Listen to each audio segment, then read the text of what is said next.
For 2,000 years, the Long Wall carved a wound across the edge of the world. Humanity called it salvation. Priests called it divine mercy. Every soldier stationed beneath its shadow believed the same thing. The wall existed to keep monsters out. Then the sky split open above it. The distortion twisted the air like flesh being torn apart.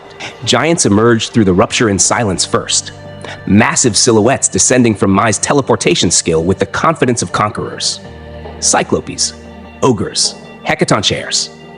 Daggrull's army bypassed distance itself and arrived directly at humanity's final boundary. They expected fear waiting on the other side. Instead, Adalman smiled. The skeletal priest stood atop the long wall, draped in sacred robes, empty sockets glowing with delight as the portal widened behind the invading force. "Oh, just as my master said," he exclaimed, almost joyful at the sight unfolding before him. Catastrophe thrilled him because catastrophe confirmed prophecy. He immediately sent word back to Tempest before calmly facing the battlefield below. Shion watched him carefully. Even beside an endless army of undead, Adalman radiated composure that unsettled her more than the giants themselves. He sounded almost amused. "Heavens, what a spectacle this is!"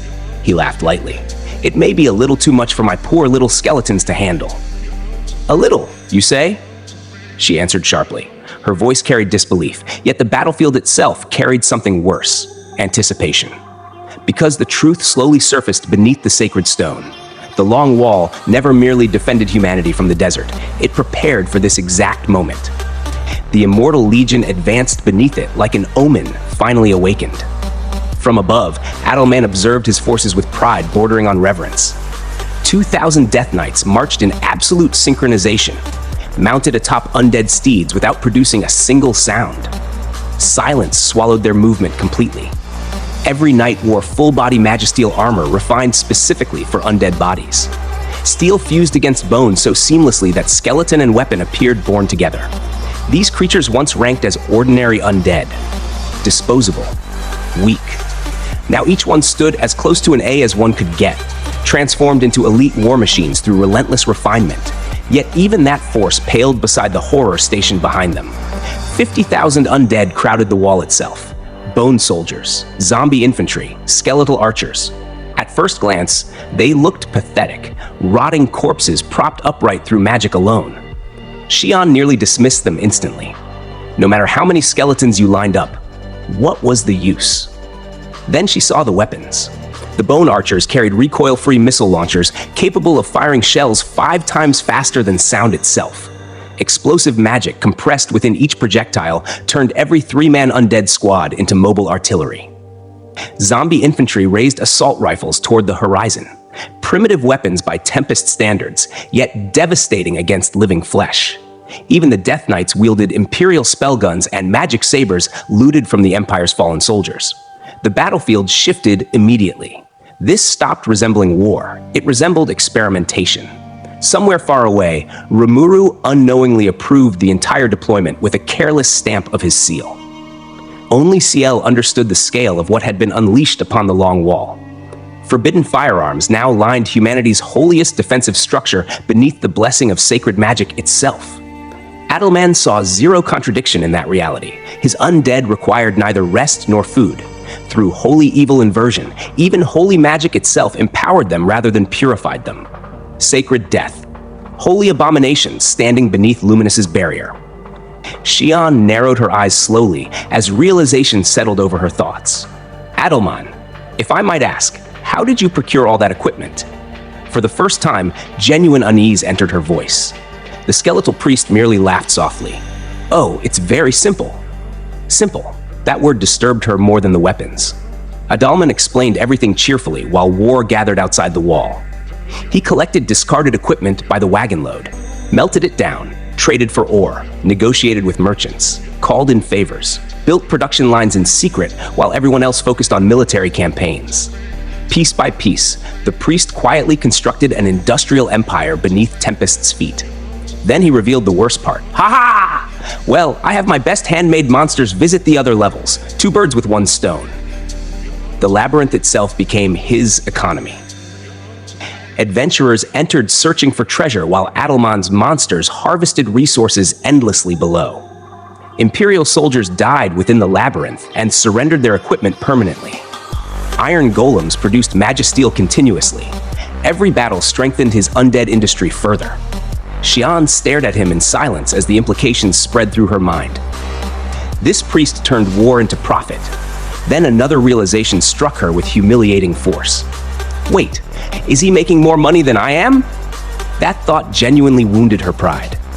Shion commanded one of Tempest's strongest forces, yet her soldiers constantly struggled for proper equipment. Team Reborn burned through armor faster than blacksmiths repaired it. New recruits barely possessed matching gear. Meanwhile, Adelman armed disposable corpses with enough military hardware to terrify entire nations. Benimaru funded elite armies effortlessly. Soe controlled intelligence networks. Gable earned patent money through research. Shion barely carried a wallet. Ultima only laughed at her frustration. Who cares about earning money when you can just take it from the enemy? Oh, I see!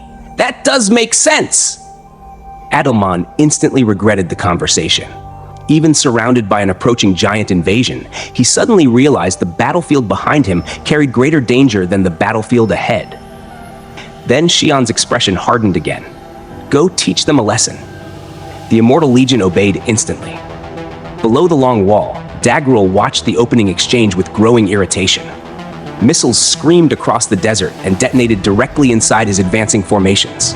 Giant bodies exploded apart mid-charge. Dust, blood, and shattered limbs scattered across the sands, while undead artillery continued firing with mechanical precision. Cheeky little bastards, Daggrull muttered. His tone carried annoyance rather than panic. He expected chaos waiting behind the barrier. Instead, discipline answered him. Precision, coordination, firepower. Beside him, Glissord remained composed despite the destruction. What now, brother? Daggrull laughed quietly, though frustration simmered beneath the sound. It's been a long time since I had a real battle. Let them have their fun for a little while.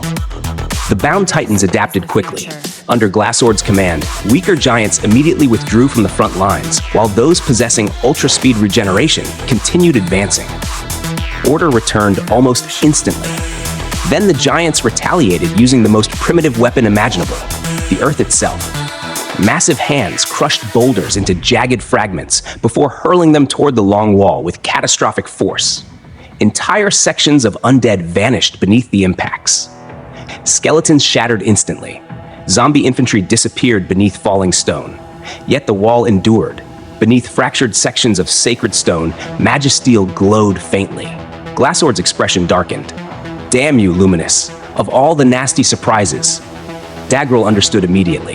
The barrier prevents us from teleporting into or beyond the long wall. We'll be at a stalemate here if it's not broken. For the first time, he acknowledged the intelligence standing behind this defense. Rimuru. The demon lord he once underestimated transformed weak undead into an immortal firing line capable of slaughtering giants. Physical destruction bypassed magical resistance entirely. Rifles and missiles carved through bodies that once shrugged off magic effortlessly. Daggrull watched lesser undead massacre his soldiers, and bitterness surfaced inside him. My wonderful foot soldiers, being defeated by the lowest of low-ranked undead. Yet anger alone failed to dominate his thoughts. Memory returned alongside it. He remembered Twilight's death. He remembered Luminous. He remembered Veldanava, the creator he once sought to surpass. Ancient resentment twisted together with something far more personal.